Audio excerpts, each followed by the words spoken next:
Bonjour, je suis Fanta Konaté, bienvenue dans l'émission Né ici, vivre ailleurs. Une émission où nous parlerons du retour au pays des personnes de la diaspora, les repates. Aujourd'hui, nous allons à la rencontre d'Aminta, une jeune femme de 35 ans qui a décidé il y a 3 ans de se repatrier ici au Sénégal avec sa fille. Elle a définitivement quitté la France lors de la pandémie du Covid. Pour autant, Aminta a un profil atypique. Elle a déjà vécu quelques années ici au Sénégal avant de faire le grand saut. On lui laisse la parole.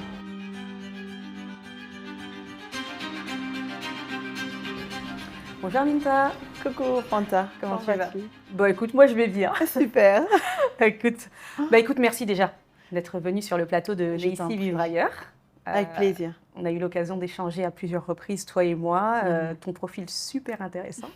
C'est important pour moi que tu le partages avec tout le monde. Ouais. Et donc tu fais partie des repates, une belle communauté ici au Sénégal. Ouais, Ouais. carrément, depuis Corona. Hein. Ouais. Depuis Corona, ouais. Et puis je pense que je dois faire partie des dernières arrivées, entre guillemets, hein, parce que quand je suis arrivée, je me suis dit, oh là là, mais il y a déjà tout ce monde déjà là, en fait. À l'époque, déjà, il y avait beaucoup de monde. Ouais, je trouve. Ouais. Ok. Je trouve. Ok.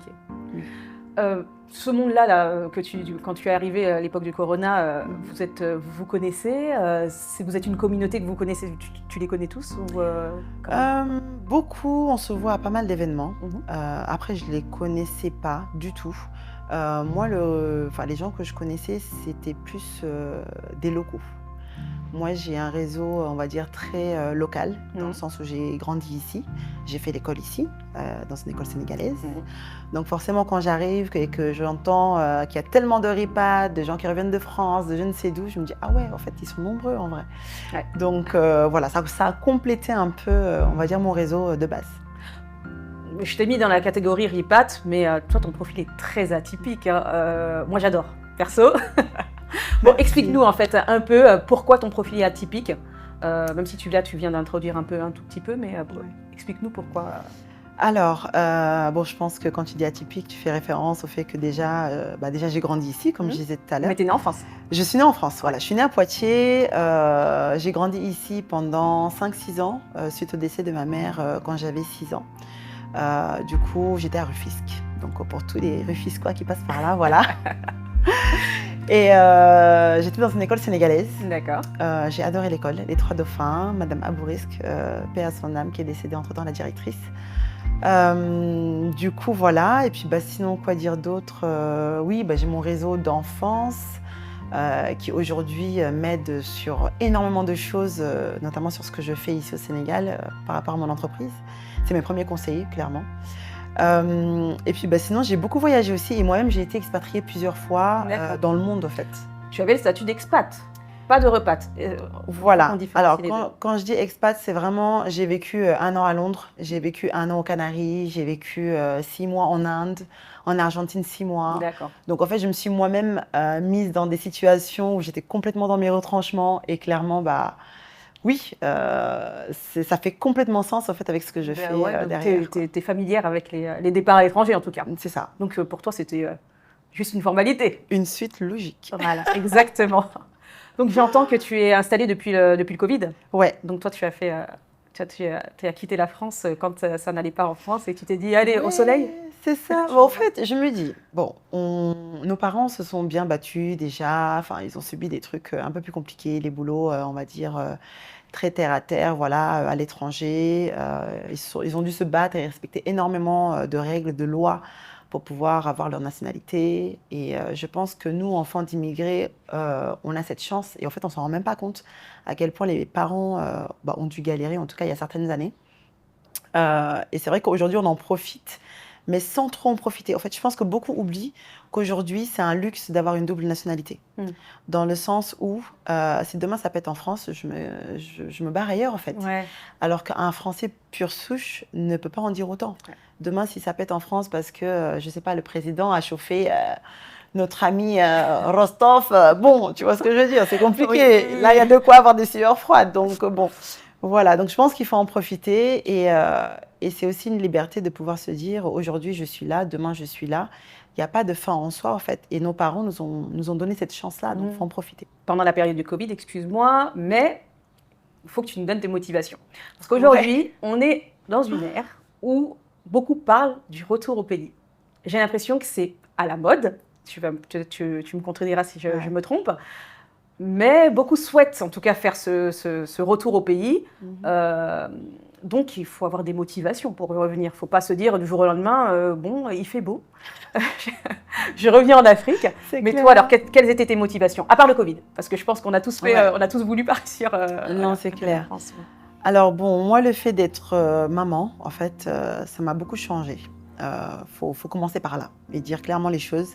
C'est vrai qu'avant d'être maman, bon, j'ai toujours été quelqu'un de très jovial, quelqu'un, tu m'envoies un pic, je te réponds dans la seconde, enfin un peu comme beaucoup de Français, en tout cas enfants d'immigrés en France, font pour se défendre sur tout ce qui est racisme, discrimination et tout. Et c'est vrai que le fait d'avoir été maman, du coup, ça dépasse ta propre personne en fait. Et là, j'étais vraiment dans une phase où comment protéger ma fille au mieux. Et c'est vrai que je me suis toujours dit, j'ai toujours eu ce sentiment de me dire, tôt ou tard, je repartirai chez moi pour apporter, entre guillemets, un peu comme tout le monde le dirait, ma pierre à l'édifice. Voilà. Et en fait, quand ma fille est née, j'ai même oublié l'histoire de pierre à l'édifice. C'était non, il faut que ma fille vive l'Afrique que moi j'ai vécue en fait petite. C'était une Afrique, mais vraiment bien. Pour moi, c'était mon paradis sur terre en fait. Et surtout, suite au deuil de ma mère, c'est vraiment le Sénégal en fait. C'était magique. Vraiment, ça m'a aidé à faire le deuil de ma mère. Et je voyais comment dire, un paradis, on va dire, pour enfants. C'est-à-dire, tu as le soleil, tu as la plage. Tous les dimanches, on était à la plage. On allait à l'école en calèche. On avait des pélicans chez nous. On avait des lapins, on avait des coqs, on avait des chiens. Bref, on avait tout. Et sans parler des amis, gauche-droite, le petit groupe de copines qu'on avait pour marcher, aller, retour, quand j'avais pas la calèche pour aller à l'école. Enfin, vraiment, c'était trop bien. Et c'était suffisant, en fait, pour mes yeux d'enfant de l'époque, pour pouvoir juste kiffer. Et je me disais, non, il faut que ma fille vive la même chose, c'est pas possible. Bon, mais tu sais que c'était il y a quelques années quand même, que ta fille aujourd'hui, on est à une autre époque, on est à l'époque de 2.0. Est-ce que tu t'es pas dit, je vais prendre un risque, je vais partir avec ma fille, je veux qu'elle vive ce que moi j'ai vécu, mais ça sera pas la même chose. Bon, c'est vrai, il y a eu ce truc-là, mais en vrai, je me suis toujours dit, ça serait en mieux. En fait, elle vivrait ce que moi, j'ai vécu, mais en mieux, parce que bon, déjà, on n'est pas arrivé dans le même contexte. Bon, il y a eu Corona, certes, mais c'était pas suite à un décès, déjà. Donc, elle n'avait pas forcément comment dire, de deuil ou quoi à faire. Donc, vraiment, on est arrivé, le papa était OK, enfin, il n'y a pas eu de soucis, en tout cas, à ce niveau-là. On est arrivés tous, c'est hyper bien passé. Je suis arrivée en maison familiale déjà parce que mon objectif premier c'était vraiment qu'elle reconnecte avec son africanité, vraiment qu'elle parle Wolof comme moi. Et pour moi la meilleure des manières c'était qu'on soit immergé carrément dans la maison familiale. Bon bien sûr, tu te doutes que la famille, quand elle parle français, tout le monde veut lui parler français. À un moment donné, j'ai dû dire à tout le monde, non mais les gars, arrêtez, voilà, franchement parlez-le tous Wolof, il n'y a que moi qui rectifie les français, tu vois. Exemple simple, Faticia, on fait ça. Ma fille s'appelle Faticia. Et elle répond, oui, on se voit à la descente. Je dis, mais Faticia, on ne dit pas à la descente, on dit à la sortie de l'école. Donc en fait, c'était OK pour toute la famille de dire à la descente, mais pas pour moi en fait. Donc j'ai exigé à la famille que je sois la seule à lui parler français et tout le reste devait lui parler Wolof pour que tout le monde soit à l'aise. Et il n'y avait pas à elle la mettre à l'aise en lui parlant en français. Je ne sais comment, tu vois ce que je veux dire. Voilà, je leur ai épargné de trop réfléchir, de se mettre eux à l'aise avec la petite. Et comme ça, c'était le meilleur moyen pour elle, en tout cas, d'apprendre le Wolof. Donc ça, c'était la première des choses. Et puis après, comme ma fille est déjà très, comment dire, c'est une petite chippie, quoi. C'est-à-dire, c'est une bonne vivante, tu vois, elle va voir tout le monde, elle rigole avec tout le monde, elle tape tout le monde. Enfin bon, voilà, au niveau familial. Et du coup, elle a pu se faire comme ça, son petit caractère. C'était sa première fois C'était, alors non. Quand vous êtes repatriée, c'était pas sa première fois? C'était pas sa première fois. On est venu, je crois que c'était sa 4e ou 5e fois, quelque chose comme ça. Donc elle connaissait quand même. Et vraiment, je me forçais à venir quasi chaque année, dans le sens où, déjà, les premières années de bébé, c'est gratuit, il y a juste une assurance à payer pour le billet d'avion, déjà. Et après, c'était plus pour le côté, dans ma famille, bon, il y a beaucoup de personnes qui vieillissent. Et il y a toujours cette crainte de, bon, si jamais la personne part, ma fille ne l'aura pas connue, bon voilà. Donc du coup, je venais souvent avant qu'on vienne. D'accord. Mais tu savais, à l'époque, quand tu venais régulièrement, tu savais que tu allais te repatrier? Oh oui. Ah, tu savais déjà? Ouais. Donc tu préparais ta fille c'est ça. Dans le but... Il y avait un peu de ça, il y avait aussi... Alors, parce que clairement, j'avais défini ce truc-là bien avant sa naissance, hein, peut-être 5-10 ans avant sa naissance. D'accord, donc c'est un projet qui a mûri alors Ouais, c'est ça. En fait, moi, alors il faut savoir que pendant 10 ans, chaque année, je prenais congé payé, RTT, congé sans solde, bref, tout mélangé, pour venir faire 6 semaines au Sénégal chaque année. Déjà avant que la petite naisse. Parce que moi-même, je cherchais le bon plan pour venir m'installer. Et quand je dis le bon plan, c'est facile, le million qui tombe par mois. D'accord. Donc, toi, ça veut dire que ta repatriation, tu la prépares depuis combien de temps? Attends, il t'a fallu tout ce temps-là pour te dire, je vais partir. Alors, en fait, j'ai cherché la bonne opportunité au départ. D'accord. Je ne l'ai jamais trouvée. Pendant 10 ans, je ne l'ai pas trouvée. Mais effectivement, c'était une manière de préparer dans le sens où tout ça m'a permis de développer mon réseau local, en fait, avant mon arrivée. Okay. Parce qu'à force de passer des entretiens, à force d'aller à gauche, à droite, bah forcément, tu rencontres du monde. Ça te fait un carnet d'adresses. Donc ça, c'était ma première base. La deuxième base, c'était de me dire, bon, quel que soit ce qui arrive, que je trouve le boulot ou pas de mes rêves, avec le salaire qui va avec ou pas, dans tous les cas, j'arrive, je suis en maison familiale. Donc, en fait, j'ai pas de souci pour le logement, j'ai pas de souci pour la garde de ma fille. Je me débarrasse limite des histoires de garderie, telle heure, faut courir, aller à la crèche, je sais pas où. Bon, parce que ma fille, on est arrivé, elle avait 3 ans et demi. T'es privilégiée, en gros. Excuse-moi, mais bon, c'est un peu un privilège. On peut dire ça, comme ça. Bon, après, je pense pas être la seule sénégalaise, tu sais, qui arrive revient dans la maison familiale. Ouais. Voilà, mais après, effectivement, tout le monde ne fait pas le choix forcément d'être en maison familiale comme moi, je l'ai fait. Voilà, il y a des compromis sur lesquels il faut être OK. Et moi, j'étais OK avec ça, notamment le fait d'avoir des cousines qui, elles, vont dire des choses contraires à ma fille que moi, j'aurais pas forcément validé. Là, t'acceptes parce que elle est en maison familiale, il faut tout un village pour éduquer un enfant. Et voilà, il faut respecter, point. Ça fait partie des règles, des choses, en fait, que tu dois accepter en groupe, en communauté. Donc, si je comprends, toi, tu n'es pas venue dans un objectif professionnel. Tu as pris ta valise et tu t'es dit, je me barre au Sénégal. C'est ça? En fait, je me suis dit, bon, les gens ont oublié, ça peut être Corona, tout ça, ça peut être en France. Donc moi, en fait, je vais utiliser ma binationalité. Et merci, au revoir, à plus tard, la France. Et en fait, je suis partie. Mais avec quel sou, Aminta, excuse-moi? J'avais un peu de sous de côté. Je pense que tout le monde a un peu d'épargne. Enfin, j'espère. Oui. J'espère. Donc, après, j'ai qu'une fille aussi, j'en ai pas, voilà. Donc, c'est aussi plus simple pour moi de pouvoir avoir un minimum d'économie et de partir avec un seul enfant. D'accord. Donc, je rebondis sur, on parle de sous, sur le budget à allouer pour une repatriation. Donc, toi, c'est différent. C'est-à-dire que tu es venu, la majorité des personnes qui se repatrient, ils ont un objectif professionnel, voilà, soit salariat, soit entrepreneuriat, mais toi, tu es venu dans la période du Covid, maison familiale, et tu t'es dit, j'ai envie, et je ressens ce besoin de retrouver le Sénégal. Mais en termes de budget, tu t'es dit quoi? Sur place, tu t'es dit, je vais vivre pendant 1 an comme ça, ou alors, je vais arriver sur place, je vais soit chercher un travail salarié, soit créer mon propre business. En fait, qu'est-ce que... Alors, il faut savoir qu'en fait, avant d'arriver, j'étais déjà sur YouTube, tout ça, où je parlais déjà de mes voyages, parce que bon, j'ai fait plus de 30 pays dans le monde. Et en fait, on me demandait déjà énormément de tips, bref, de choses. Et je me suis dit, bon, allez, je vais ouvrir une chaîne YouTube, je vais commencer à parler de mes différents voyages que j'ai fait en Argentine, en Inde, Jamaïque, Cuba, enfin bref.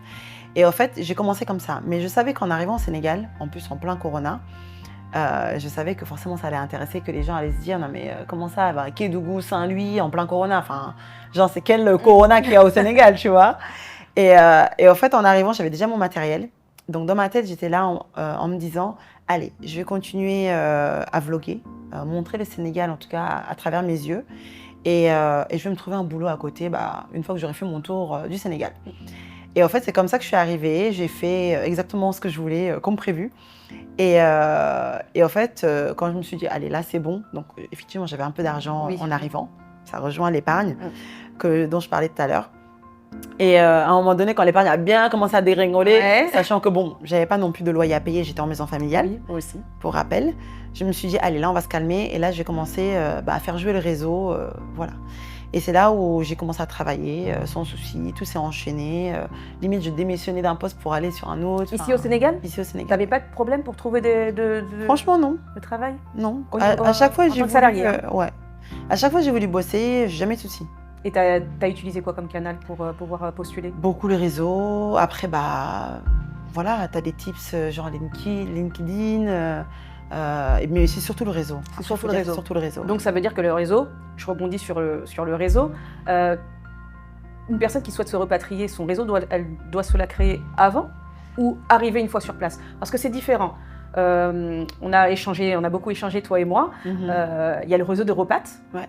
Je ne suis pas sûre que ça soit la bonne chose à faire quand on arrive, en tout cas, dans un pays, de rester entre nous et de se dire je vais utiliser le réseau de repat plutôt que le réseau local. Parce que le réseau local, c'est eux qui vont te donner... si, en tout cas, tu cherches du travail salarié, c'est eux qui vont te donner du travail, pas le... C'est ça. En fait, malheureusement, beaucoup, on va dire, font du réseautage entre personnes de diaspora. Donc, c'est très bien.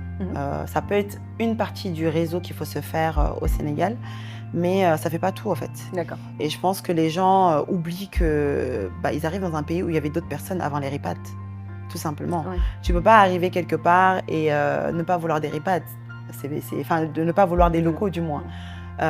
Les locaux, tu es obligé de faire avec eux. Tu es obligé. Et je pense qu'en tout cas, une personne qui arrive, qui a envie de construire des choses sur le continent et qui a envie de voir son continent avancer, je pense de base est OK avec le fait de travailler avec les ripats, d'apporter sa pierre à l'édifice, mais vraiment en totale collaboration avec les gens qui trouveront sur place, quitte à les former, quitte à prendre du temps, quitte à les payer plus.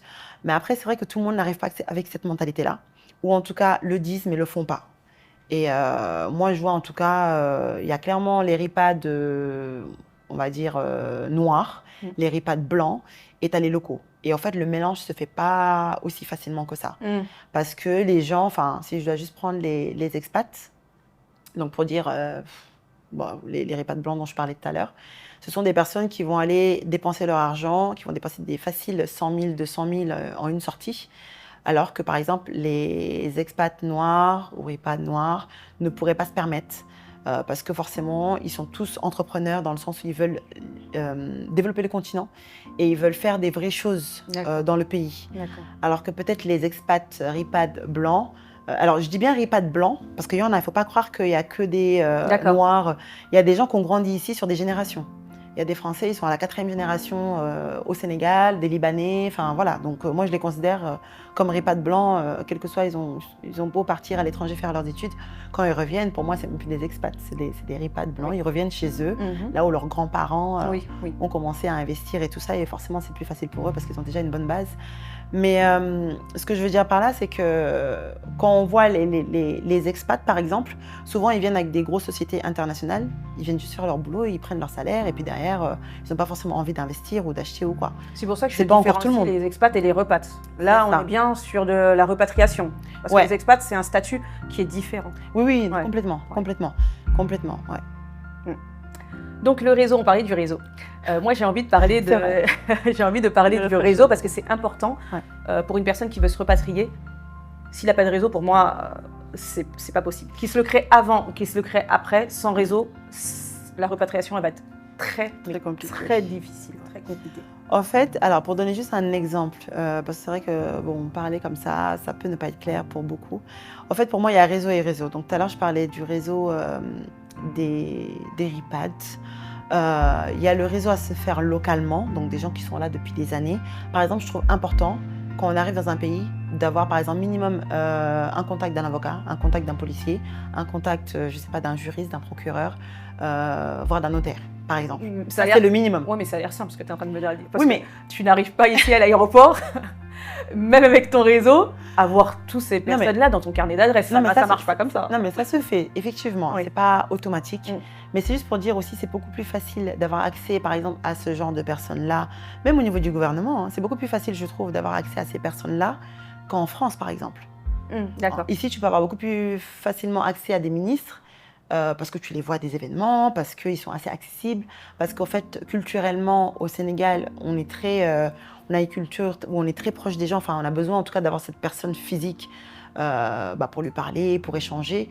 D'ailleurs, c'est un peu la contradiction avec tout ce qu'ils veulent, enfin, tout ce que les sociétés locales veulent développer en termes de digital nomade, télétravail et compagnie, parce qu'ils le veulent, mais en soi, ils ne sont pas OK avec le fait d'être en télétravail pendant une semaine, par exemple. Enfin, genre H24, quoi.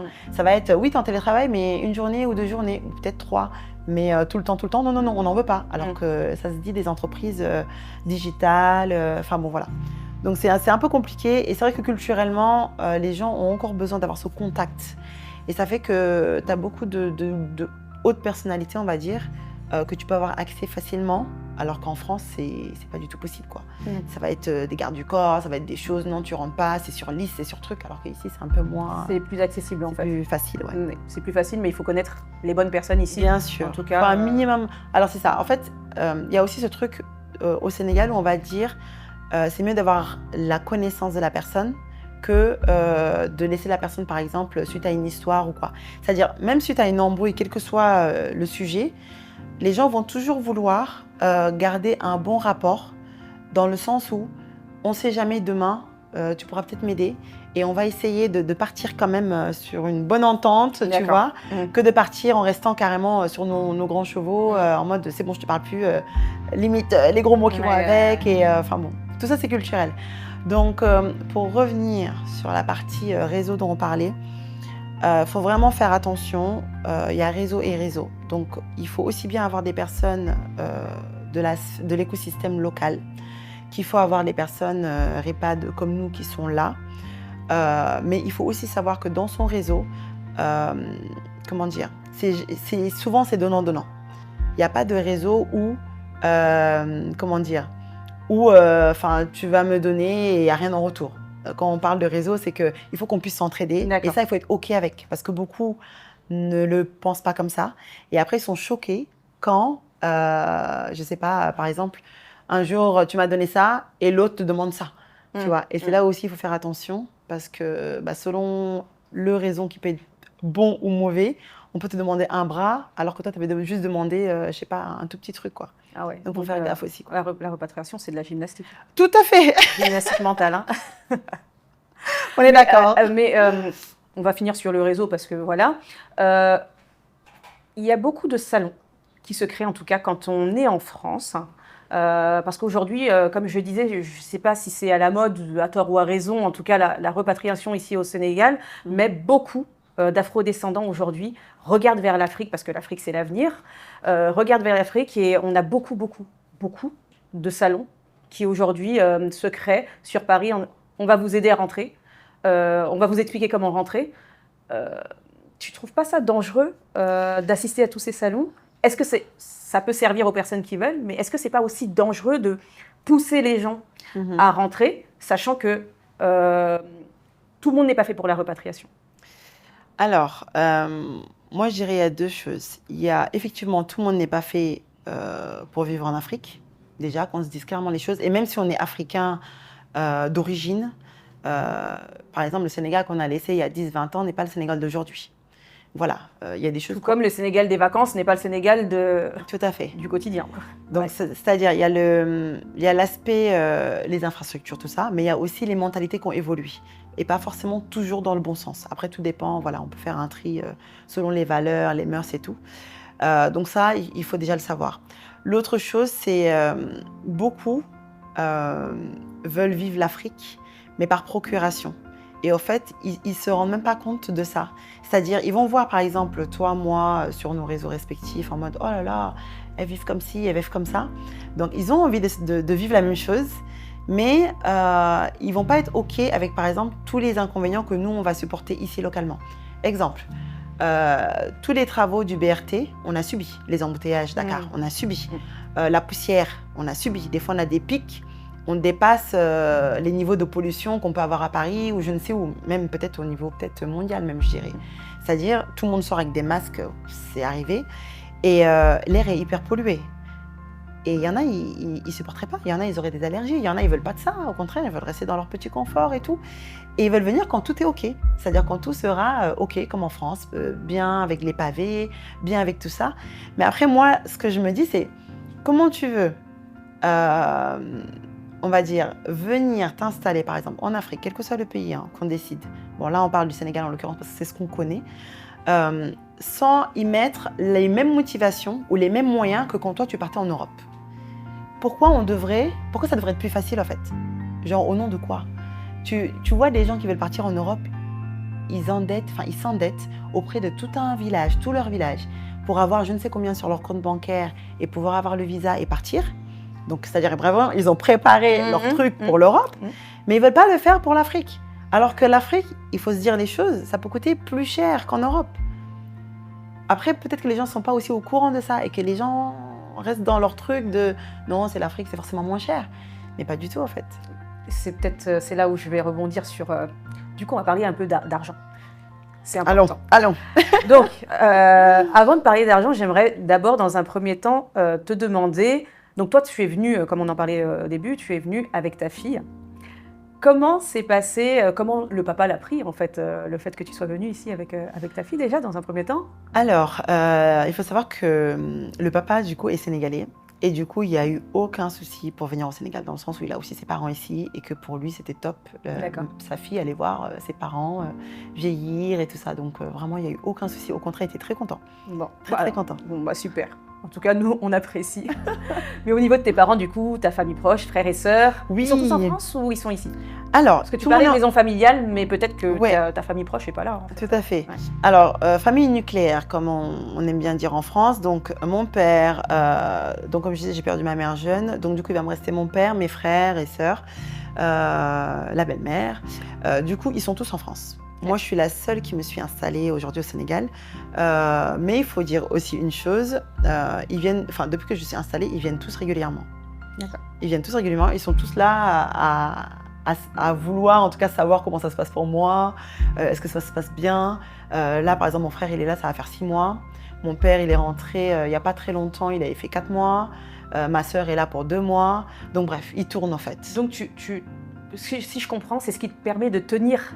En tout cas ici, c'est le fait de les voir régulièrement, parce que je pense que si tu les voyais pas régulièrement, ou je pense aussi aux repas qui ne sont pas d'origine sénégalaise, qui peut-être maliens, parce qu'on a beaucoup de la communauté malienne, en tout cas en repatriation ici au Sénégal. Ouais, quand ils n'ont pas la famille qui viennent, c'est peut-être un peu plus compliqué. Ça peut être compliqué. Donc en gros, si on veut tenir aussi, il nous faut la famille. C'est vrai. Alors, après, tout dépend. Je pense que les gens qui viennent aussi s'installer, souvent, c'est des gens qui voyagent beaucoup aussi. Moi, j'en vois beaucoup chaque été, ils sont de retour en France, en mode vacances. Donc, en soi, je pense qu'ils ont trouvé leur équilibre de cette manière. Moi, c'est vrai que je n'ai pas forcément besoin de me dire qu'il faut que j'aille en France tel été. Tu n'as jamais eu envie de répondre? Franchement, depuis que je suis là, je suis peut-être rentrée à chaque fois 10 jours. Et encore, c'était pour gérer des questions, on va dire, administratives, des choses comme ça. Mais ça n'a jamais été pour la famille. Bon, peut-être un peu pour les amis, parce que la famille vient, en fait. Ouais. Donc, c'est vrai que je n'ai pas eu ce besoin-là jusqu'à présent. Ta fille non plus? Ma fille non plus, parce que pareil, son père est venu. Ouais, donc, et elle ne réclame pas son quotidien. Après, elle est venue... Elle a quel âge, ta fille? Là, elle a 7 ans. On est arrivé, elle avait 3 ans. Oui, donc elle est très jeune. Donc, elle n'a pas eu le temps de se créer encore un cercle d'amis en France sur lesquels elle peut se dire j'ai envie de les appeler, il faut que je les voie aujourd'hui. Non, après il y a juste les cousins, cousines, tu sais, les enfants de mon frère. Ils se voient ici en fait. Oui, après il y a les WhatsApp, tout ça, donc franchement ça va. Okay. Ça va. Bon, du coup je rebondis sur le fait que tu sois là avec ta fille. Moi j'ai envie de parler de budget, parce que je pense que c'est une des grosses questions qui se posent lors de la repatriation. La majorité des personnes, en tout cas qui veulent se repatrier, elles viennent en tant qu'entrepreneurs. Majorité. Très peu viennent en tant que salariés. C'est vrai. Font le choix de se dire, je vais postuler de la France, je vais venir ici postuler dans une entreprise, sachant que les salaires ne sont pas les mêmes, forcément. Non. Donc à partir de ce moment-là, les gens choisissent l'entrepreneuriat parce qu'ils se disent, j'ai plus de chances en tout cas de gagner un peu plus, ou l'équivalent de ce que je gagnais en France. Maintenant, j'ai envie de dire que ça coûte. Après avoir échangé avec des repates, un environnement équivalent, en tout cas en France, pour un environnement équivalent au Sénégal, c'est 2 fois plus cher au Sénégal qu'ici. C'est ce qu'on m'a dit. Alors, est-ce que 2 fois, peut-être pas. Non, moi, je ne suis pas d'accord. Tu n'es pas d'accord? Non, pas 2 fois. Parce qu'à un moment donné... Bon, après, peut-être, pour les gens qui veulent rester dans des trucs de je veux vivre plus, enfin, en tout cas, dans de meilleures conditions, mais fois 10, qu'en France. Moi, par exemple, je suis quand même une femme très simple. Enfin, je préfère mettre, par exemple, mon budget voyage au clair que me taper des trucs de fou dans le Sénégal. Voilà, les gros hôtels, les gros machins. Enfin, franchement, ça m'intéresse pas. Là, on parle en tout cas du budget, on va dire loisirs. Moi, je te parle vraiment des charges fixes. Parce que d'après ce que j'ai entendu, déjà, l'école est payante. Oui. École privée. Pour la plupart, en tout cas. Pour la plupart, les loisirs des enfants, on est à Dakar. Ici, il faut absolument une voiture. Ça coûte cher. Le taxi, on n'en parle pas, parce que vivre en taxi, c'est juste, voilà. Moi, je vis en taxi. Tu vis en taxi? Ouais. Toi, tu as un budget limité, alors. Non, parce que, il faut... Le taxi au Sénégal, excuse-moi. Ouais. Non, mais ça coûte. Ça coûte. Mais après, comment dire, il y a des techniques. Hein. Encore une fois, tout dépend des tips et tout. Déjà, il faut bien connaître Dakar. Il faut bien connaître, son environnement, tout simplement. Et c'est vrai que moi, tous mes voyages m'ont servi, dans le sens où... tous mes allers-retours, du moins, dans le sens où j'ai repéré... par exemple, quand je dis aux gens, moi, je viens à Dakar sans embouteillage, les gens sont choqués. Oui, en fait, c'est possible. Mais il faut encore une fois bien connaître la capitale, il faut être OK avec où est-ce qu'on trouve l'école de son enfant, où est-ce qu'on habite, où est-ce qu'on travaille. Des fois, ça veut dire refuser des postes aussi, pour pas se taper les embouteillages, parce que derrière, c'est une logistique pas possible pour aller chercher l'enfant, s'il y a personne pour aider. Voilà. Comme tu disais, il faut connaître Dakar, parce que... Il faut connaître un minimum Dakar. Voilà. Et c'est là où, pour moi, c'est hyper important de connaître son environnement. Par exemple, moi, je savais qu'en arrivant, j'ai ma famille à la Médina, je vais tourner autour de la Médina. Je ne dépasse pas la Médina. Moi, ma vie au Sénégal, à Dakar, ça va être Médina, Gueule Tapée, allez, je peux tirer jusqu'au Mamel, Plateau, c'est tout. J'ai même pas besoin d'aller aux Almadies, en fait. Si tu trouves pas d'école qui correspond à... Oh, si, il y a toujours des écoles... en fait, le truc, c'est qu'à Dakar, tu as plein d'écoles françaises dans différents endroits. Donc, en fait, ça se trouve. Après, tout dépend où est-ce que toi, tu définis ta zone. C'est vrai que les expats, ripats, quand ils arrivent, ils aiment bien se retrouver entre eux, dans des quartiers, bien définis et tout. Et c'est vrai que moi, je suis pas dans ça. Moi, ma priorité, c'est la famille. Je suis au Sénégal pour que ma fille puisse connaître la famille aussi. Et du coup, c'est la famille. Et puis, ça me va très bien dans le sens où aujourd'hui, je cours plus après l'heure de la crèche, l'heure de l'école, ça ferme quand. Tout est cadré pour qu'on me la récupère, on me la lave, on me lui donne à manger, j'arrive, je la récupère, j'ai rien à faire. Je la mets dans son lit, je lui lis sa petite histoire, elle est contente. Le lendemain, rebolote. Je m'occupe d'elle tous les jours, ça me tient à cœur de la coucher. Elle a ses cours calés, que ce soit les cours d'anglais, les cours pour apprendre un peu le Coran, tout ça. Tout est calé, au fait. Donc, après, j'ai mes week-ends. Absolument, les week-ends, c'est avec elle. D'accord. Voilà. Ok. Tranquille. Ok. Donc, on continue sur le budget, parce que là, ça... Et tu m'en as pas parlé, Bon, donc je sais pas si j'échappe la question. Non, il y a vraiment... Il n'y a pas de souci, on peut en parler. Non, mais le budget, alors, pour la faire simple, en France, par exemple, en ayant une vie très simple, sans extra, voilà, je tournais, dans les peut-être 1300, 1400 par mois, avec plus de charges compris. Okay.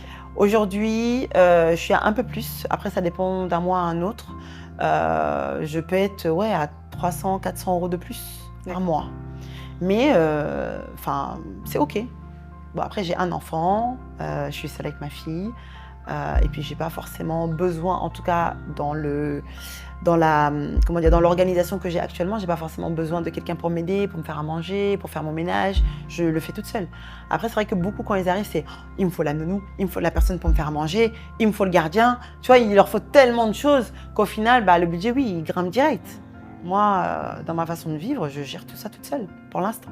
D'accord. On parlait du fait que tu sois arrivée parce que tu voulais retourner au pays, mais là, aujourd'hui, tu es salariée ou tu es un entrepreneur? Je suis les deux. Tu es les deux, ok.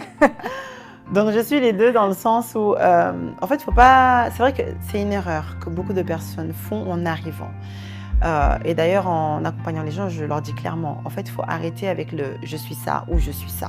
Ça, c'est en France. Tout est rigide, tout est machin, cadré et tout. Ici, on peut se permettre d'être les deux, mais fois 10 en fait. Tu peux être entrepreneur de 15 sociétés, tu peux être salarié de 15 boîtes. Si tu as le temps et que tu as une bonne gestion du temps, tant mieux pour toi. Ça te fera plein d'argent qui rentre de partout et tu vivras bien. Voilà. Tu auras peut-être un peu moins de temps pour dépenser tout ça, mais voilà, tu auras les sous qu'il faut en tout cas. Donc moi, je suis les deux. Ça veut dire que j'ai ma société, Have a Peak. Donc, pour aider les personnes à s'installer et à investir au Sénégal, mais on en parlera après. Et sinon, je travaille aussi pour des entreprises de la place. Et je tourne. Et quand je dis c'est une erreur de choisir l'un ou l'autre, c'est que moi, en travaillant dans d'autres boîtes, en fait, je mets mes compétences au service de d'autres entreprises. J'ai un salaire qui rentre tous les mois, que ce soit en freelance ou en CDD. Et ça me permet de consolider mon réseau, en fait. D'accord. Alors, aussi bien de RIPAD, parce que tu as aussi des RIPAD, des fois on se retrouve dans les mêmes boîtes, ou des locaux, pareil, pour consolider en tout cas ce réseau avec les personnes qui vivent déjà, qui vivent déjà ici, qui ne sont jamais sorties du Sénégal. Et ça permet voilà, de continuer à linker avec tout ce beau monde-là. Et le jour où tu as besoin de quelque chose, tu sais que telle personne est mieux placée que l'autre. Et puis voilà. Ok. Et puis quand tu es entrepreneur, tu développes à côté. Voilà. Après, bien sûr, il faut avoir une bonne gestion du temps, du calendrier sur toute l'année. Ouais. Et parce que tu as un seul enfant. Oui, parce que j'ai aussi... avec plusieurs, ça va être compliqué de concilier. Après, je suis seule avec ma fille aussi. Hein, donc, je n'ai pas forcément le papa. Le papa, il reste à Paris. Donc, voilà, je gère avec la famille. Donc, du coup, moi, j'ai envie de rebondir sur l'école. Parce que je sais que pour les personnes qui se repatrient, l'école, c'est un vrai sujet. Je pense que c'est le premier critère. Enfin, oui, quand on est parent. Pour la majorité des personnes, c'est le premier critère. Tout à fait. École française, homologuée, obligatoirement, c'est ce qu'on nous demande. Et une école française homologuée et qui soit proche de Dakar à côté de la maison. Voilà. Ouais. Alors, est-ce que tu penses que tout ça, là, c'est possible? Alors oui, c'est possible. Hein. Enfin, tout est possible. Ouais. En fait, en Afrique, tout est possible. Du moment que tu payes ce qu'on te demande de payer, que ce soit pour l'école, l'appartement, ce que tu veux, même pour quelqu'un pour nettoyer ta terrasse, tu peux l'appeler une fois par semaine, tu la payes, elle le fait, il n'y a pas de souci. Donc, non, effectivement, l'école, c'est hyper important. Dans le sens où il y a beaucoup de familles que je vois arriver et c'est toujours les premières questions. Oui, moi, je vais arriver, je vais mettre mon enfant dans une école française, machin. Comme si, en fait, il n'y avait rien d'autre qui existait. Et moi, je trouve ça tellement dommage. Parce qu'en fait, les gens, après avoir passé tellement d'années à l'extérieur, en fait, vont du principe que c'est ce qu'il y a de mieux parce que c'est ce qu'ils ont toujours connu. Exactement. C'est-à-dire, en France, moi, j'ai rarement connu, par exemple, des gens qui ont mis leurs enfants dans des écoles bilingues, anglophones, ou je sais pas quoi. Tout le monde met l'école parce que c'est public, tout le monde met son enfant dans l'école publique. Et puis, il n'y a pas de question qui se pose, en fait. Enfin, école de quartier ou bref, voilà. Et c'est vrai qu'ici au Sénégal, pour le coup, il y a 3 systèmes. Tu as l'école française, tu as l'école bilingue, enfin même tu en as même 4. L'école bilingue, l'école sénégalaise et la franco-sénégalaise. Voilà, donc en fait, on a 4. Et quand je dis bilingue, ça peut être anglais, arabe, bref, voilà, je mets tout dedans. Donc en fait, moi, quand les gens me posent la question en me disant oui, je veux une école forcément française, ou pourquoi, enfin, est-ce que tu penses que l'école française, c'est ce que tu me recommanderais ou pas? Moi, c'est pas c'est pas le système français que je recommanderais en premier lieu. D'accord. Dans le sens où, et je dis ça pas parce que je suis nationaliste ou quoi, c'est vraiment parce que moi-même, j'ai fait une école sénégalaise petite et j'ai vu à quel point, en fait, ça m'a beaucoup apporté. C'est-à-dire, moi, j'ai fait l'école ici du CI au CM1. Je suis arrivée en France en CM2, enfin, je suis repartie en France en CM2. Et j'ai continué jusqu'à là, quand je me suis installée. Et c'est vrai que de mon CM2 à mon bac, franchement, doigt dans le nez, je faisais absolument rien. Je m'ennuyais. Limite, on aurait pu me faire sauter de classe, peut-être 2. Allez, on ne va pas abuser. Mm-hmm. Mais mon père n'a jamais voulu parce que, bon, voilà, il avait un peu peur. Et puis, mon père était un grand sportif. Donc, bon, l'école, il n'a pas eu des études assez poussées, en tout cas, pour pouvoir être OK avec le fait on peut faire sauter sa fille d'1 année ou de 2 ans, quoi. Donc, il a voulu que je suive le truc normal. Et franchement, j'avais des facilités. Des fois même, je m'ennuyais, je n'y allais pas. Enfin bon, après, voilà. Mais du coup, moi, je suis arrivée, la question ne s'est même pas posée. Ma fille, elle est en école sénégalaise. Point. Et quand je vois le niveau qu'elle a, il y a même des maîtresses françaises qui sont, elles, ont fait le choix d'être dans des écoles sénégalaises. Et en fait, elles-mêmes, quand on discute, me disent « Waouh, le niveau n'a rien à voir ».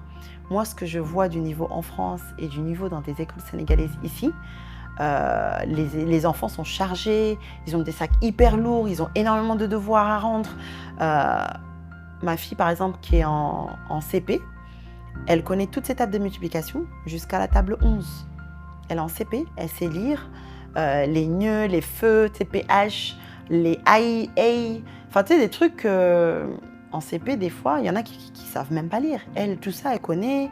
Enfin, vraiment, c'est un autre monde. Ouais. Donc, si tu as un conseil à donner, ce serait franchement de privilégier l'école sénégalaise. Alors, autre chose auquel les parents ne pensent pas, le fait de mettre son enfant dans une école sénégalaise, en tout cas, tout ce qui est enfants immigrés qui font partie de la diaspora, c'est de se poser les questions. Est-ce que j'ai envie que mon enfant soit dans une école avec des enfants qui, eux, à leur tour, feront leur premier réseau, parce que j'ai envie que mon enfant aussi développe le continent à son tour, ou est-ce que j'ai envie que mon enfant soit parmi des expatriés qui demain ne seront plus là et en fait n'aura pas forcément le réseau qu'il faut pour développer quoi que ce soit en Afrique.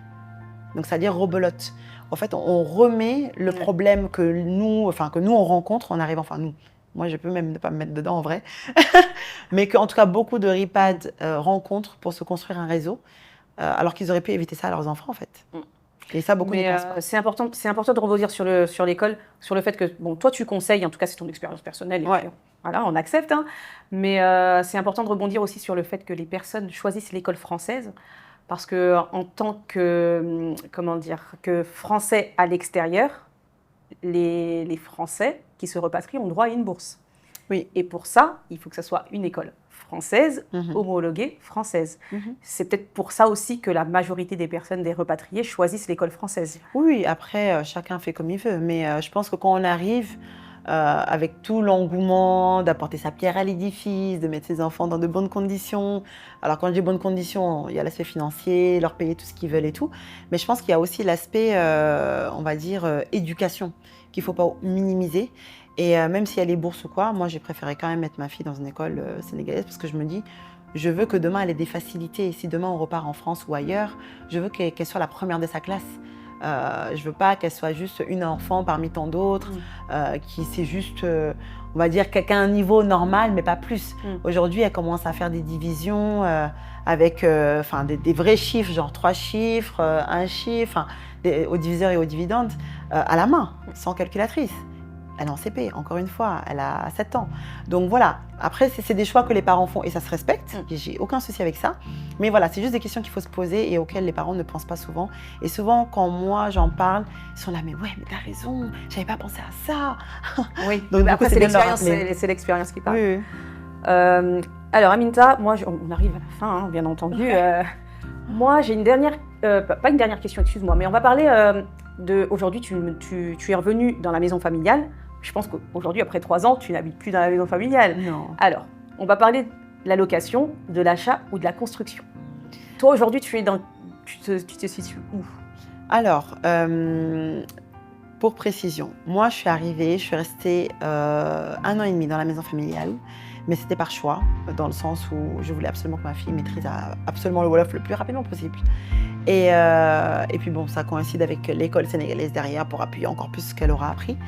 Et derrière, j'habite seule maintenant dans une maison, je suis en location et ça se passe très bien, franchement. Et c'est ce que je conseille à tout le monde de faire dans un premier temps. Parce que beaucoup en arrivant ne savent pas trop s'ils vont rester plus d'1 an ou pas. Et je pense qu'il n'y a pas... Enfin, en général, les 1 an, c'est soit ça passe ou ça casse. Oui. Donc 1 an, c'est bien de se mettre en location quelque part où on aime bien, qu'on a choisi, voilà, pour son petit confort. Et après, peut-être se poser les vraies questions, le temps aussi de faire le tour du pays, de ne pas uniquement se dire « ouais, moi je vais acheter là, donc je vais acheter là ». Parce que des fois, on va acheter là, et puis un hivernage passe, et puis on se rend compte que c'est une zone inondée comme pas possible. Ouais. Donc en fait, il ne faut surtout pas acheter là. Limite, il faut partir en courant. Donc ça peut être bien. D'où le fait qu'il faut préparer son arrivée. Hein, en fait, on ne peut pas arriver un jour au lendemain et se dire « je vais aller au Mamelles parce que c'est génial, tous les repas sont là-bas ». C'est ça. Et bon, il faut pratiquer à toutes les saisons, je pense, le Sénégal. Ouais, alors c'est surtout qu'il y a des zones, même par exemple en parlant des Mamelles, tu as des zones qui sont plus inondées que d'autres zones. Donc c'est là où 1 an, ça permet vraiment de voir, est-ce que toi, où est-ce que tu habites, c'est quelque part où tu investirais ou pas du tout, ou est-ce que tu irais investir dans le même quartier mais un peu plus loin, tu vois. Enfin, ça peut être. Après, c'est bien. L'hivernage, c'est bien. C'est un bon. Voilà, c'est un bon baromètre en tout cas pour savoir où investir.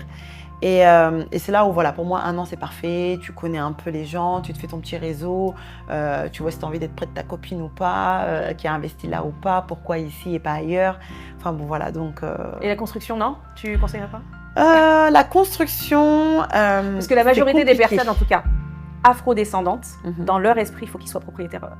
Oui, c'est mieux. En Afrique. C'est mieux. Alors, dans un premier temps, location. Derrière, que tu veuilles acheter ou construire, vas-y. Franchement, go ahead. Dans le sens où, effectivement, il faut être propriétaire chez soi. On ne peut pas être locataire en Afrique, sachant que toi-même, tu es africain, tes parents, peut-être qu'eux-mêmes, ils ont leur maison familiale quelque part, que ce soit Dakar ou la Petite Côte, enfin bon voilà. Donc pour moi, ouais, c'est important à un moment donné de pouvoir mettre une vraie pierre et dire ça m'appartient, ça à moi. Donc, c'est pas trop compliqué la construction, Aminta? C'est hyper compliqué et c'est là où il faut vraiment, mais vraiment, savoir aussi à quel moment le faire et où le faire. Parce que c'est pas parce qu'on aura décidé de vivre dans une zone en ayant commencé à construire que je vais y vivre dans 1 an, que ça veut dire que tu vas vraiment y vivre dans 1 an.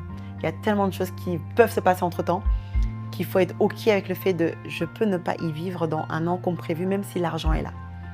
D'accord. Même si l'argent est là. Ok, on s'est compris. Bon, voilà. Aminta, on arrive à la fin, en tout cas, de notre échange. Moi, j'ai envie de te poser une question. Quand tu es arrivée, en tout cas au Sénégal, qu'est-ce que tu pensais apporter au pays?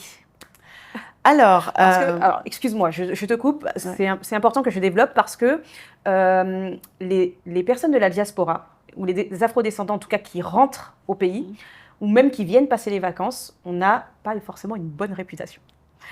On a une réputation de personnes qui veulent vraiment se dire on est supérieur parce qu'on vient de la France, parce qu'on est né en France. On pense, à tort, je pense, qu'on a beaucoup à apporter aux locaux et on arrive un peu en bombant le torse. Et on a cette réputation qui est ici. Et moi, je voulais te poser la question. On a échangé à plusieurs reprises, toi et moi. Je sais que tu es une personne très humble, il n'y a pas de souci. Mais qu'est-ce que tu pensais apporter au Sénégal en venant ici ? Alors, c'est vrai que c'est une très bonne question dans le sens où, bon, de par mon histoire, moi, le Sénégal m'a beaucoup apporté petite. Donc, j'avais envie, moi, tôt ou tard, d'apporter à mon tour beaucoup au Sénégal aussi pour un peu rendre la monnaie de sa pièce, quoi, on va dire ça comme ça. Et c'est vrai que quand les personnes arrivent, ils sont perçus comme des personnes hautaines, en fait. Dans le sens où le non-verbal dit beaucoup de choses.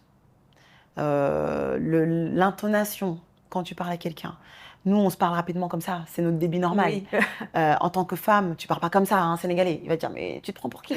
Parle-moi doucement, avec une petite voix, tu vois, genre, migaille, tu vois, ils aiment bien, tu vois. Donc, du coup, ça peut vite frustrer. Et c'est là où il faut comprendre ces petits codes-là, c'est là où il faut les accepter. Surtout que c'est les locaux qui vont en quelque sorte te donner la donne, entre guillemets, même si ça fait un peu répétitif, à savoir si ton Sénégal va bien se passer ou pas. Parce que c'est avec les locaux que tu vas interagir au quotidien, que ce soit le commerçant du coin, que ce soit la personne qui va te laver ton linge si tu n'as pas de machine à laver encore, le temps que ta machine arrive, que ce soit le taximan. C'est le quotidien en fait. Donc tu es obligé de faire avec ces gens-là et il faut avoir un minimum de respect, mais comment eux ils voient le respect, pas comment toi tu vois le respect. Ouais. C'est important ça. Voilà. Non, carrément, parce que comme je te dis, une simple intonation peut faire que ce soit un peu trop élevé pour que ce soit mal pris. Donc du coup, il faut que tu apprennes toi à descendre. Et puis même quand tu manages des gens, c'est pas pareil. Il faut que toi tu sois derrière la personne, que limite tu l'aides, tu lui montres comment la personne doit faire. Parce que les gens aiment que tu sois là avec eux et pas uniquement c'est moi le boss, tu fais ce que je t'ai demandé, point. Tu vois, parce qu'ils sont pas censés être formés comme toi tu penses qu'ils sont formés.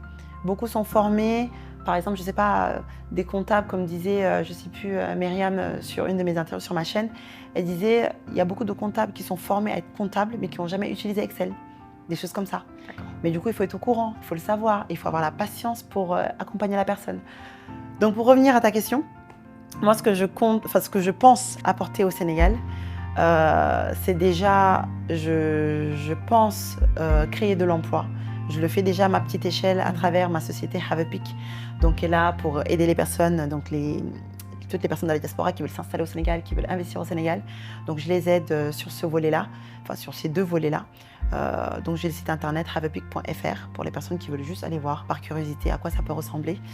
Et en fait, en faisant ça, donc c'est-à-dire il y a l'aspect le package tout fait pour leur trouver le logement, chose qui peut être hyper galère à trouver et puis qui peut gâcher ton expérience en fait dès ton arrivée. Ouais. Voilà, donc on se charge de ça, on se charge de te trouver l'école, bien sûr en respectant le budget, en respectant les exigences. Et puis on propose même des immersions sur 10 jours où là clairement on essaie de concilier la vie réelle et la vie rêvée. Et quand je dis vie réelle, c'est vraiment la vie réelle quand tu n'es pas en vacances. Parce que quand tu es en vacances, tu viens pour claquer ton argent, en fait. Tu viens pour te faire plaisir. Donc forcément, tout est beau, tout est rose. Mais quand tu viens pour vivre, là, tu commences à compter un peu plus et tu fais un peu plus attention. Voilà. Donc, à travers ça, j'emploie du monde qui va m'aider pour monter des vidéos que je paye. Je prends des stagiaires de temps en temps, voilà, pour aussi les former. Donc, c'est aussi du temps que je donne, à défaut de donner énormément d'argent à tout le monde et d'avoir, voilà, les employés. Je n'ai pas encore d'employé qui est là à temps plein, juste à temps partiel de temps en temps sur des missions bien précises. Et puis sinon, je fais la promotion de l'artisanat local aussi, à travers des tote bags, comme par exemple celui qui est juste là. J'espère qu'on le verra en tout cas, avec des artisans locaux. Et on vend un peu en dépôt-vente un peu partout, voilà, dans les meilleurs endroits de Dakar. Et ça part plutôt bien, donc je suis contente. Donc création d'emplois et je dépense un peu partout, les commerçants du coin, le tailleur du coin. Voilà, et puis on promeut tout ce qui est Made in Africa, tout simplement. Comme là, la belle tenue que j'ai, Made in Africa. T'as l'air épanouie? Oui, je suis contente. Ouais, je suis fatiguée, mais contente. En tout cas, ça se ressent que tu es épanouie. Pas envie de retour en France? Franchement, il ne faut jamais dire jamais. Donc, pas tout de suite. Franchement, ça me traverse même pas la tête. D'accord. Et je pense aussi qu'il y a un âge pour s'expatrier. Alors aussi bien dans l'autre sens que dans quel que soit le sens en fait. Et je pense que les gens oublient ça. C'est bien beau de dire je viendrai à la retraite en Afrique, mais est-ce que l'Afrique a besoin de toi à ta retraite? Très bonne question. Il faut aussi que ça arrange c'est vrai. le continent.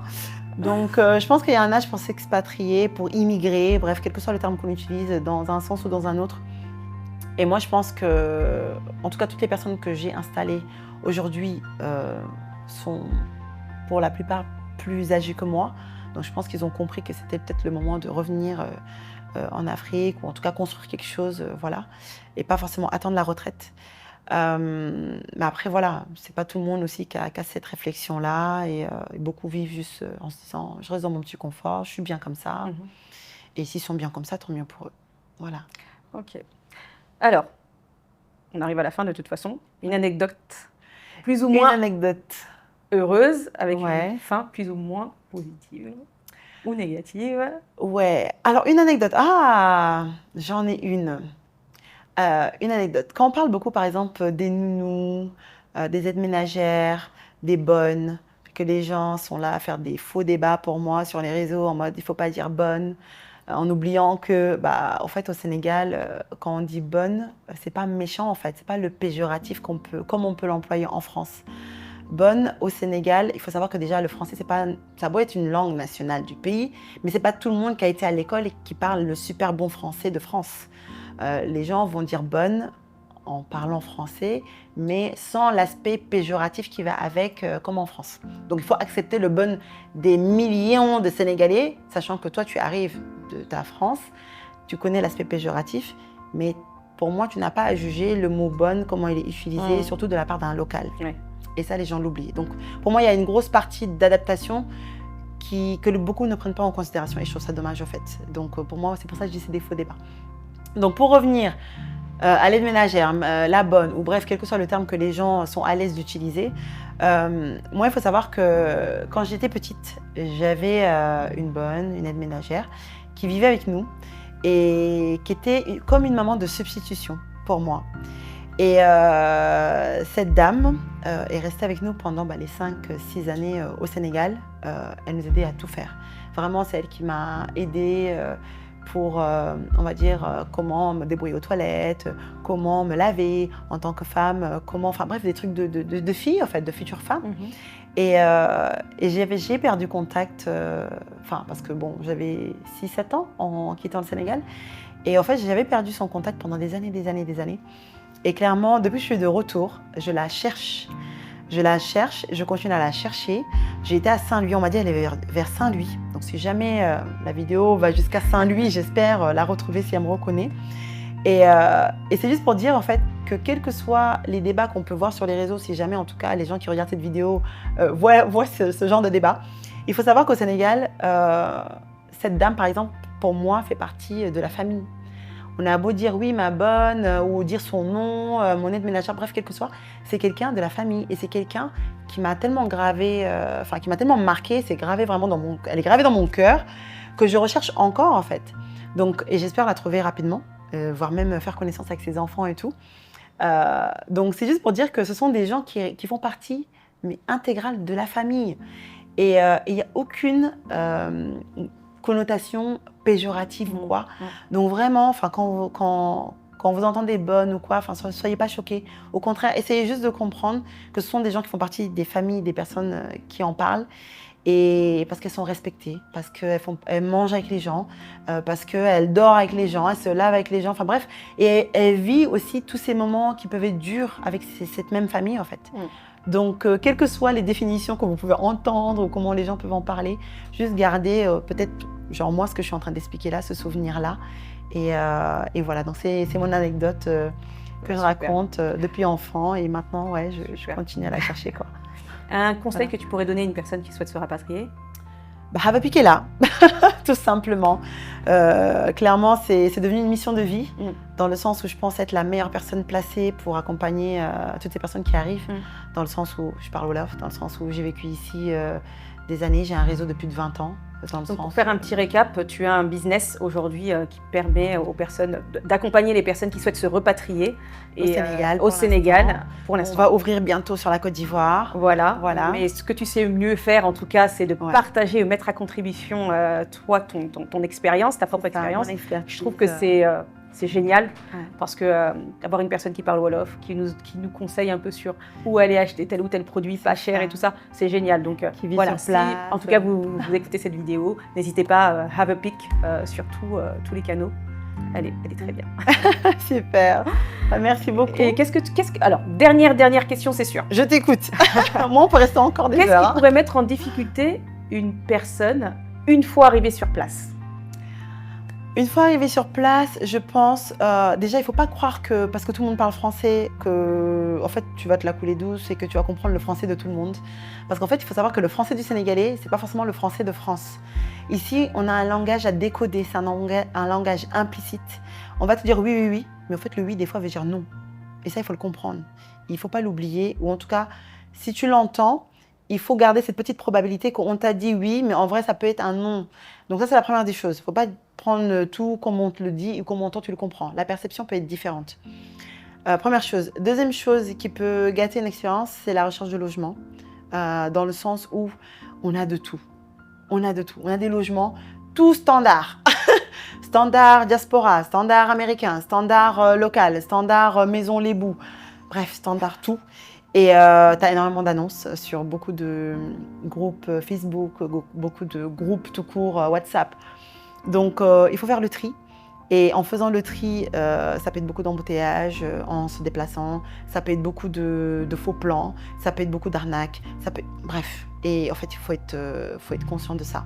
Et c'est là où justement, Have a Peak est là pour ça. Parce que moi-même, avec l'expertise que j'ai, les années que j'ai, le nombre de familles que j'ai déjà installées, en fait, moi-même, j'ai appris de certaines erreurs que j'avais commises déjà pour moi au départ. Et c'est surtout que personne ne fait ce que je fais, au fait, à l'instant T. Donc, c'est soit tu le fais en privé, soit tu passes par Have a Peak, mais en prenant le risque de te louper et de gâcher ton expérience. Aminta, c'est la fin de notre émission. En tout cas, je te remercie du temps accordé. Ça a été vraiment un plaisir de t'avoir aujourd'hui. Est-ce qu'on peut se revoir dans un an pour faire le bilan? Bien sûr, avec plaisir. Écoute, je te remercie. Merci à tous d'avoir regardé l'émission Né ici, vivre ailleurs. Si vous aussi vous avez tenté l'aventure et vous souhaitez la partager avec nous, n'hésitez pas à nous contacter. Pour tous les autres, on se retrouve en commentaire. On se dit à très vite pour un nouvel épisode au cœur de la vie d'un nouveau repat. À très bientôt.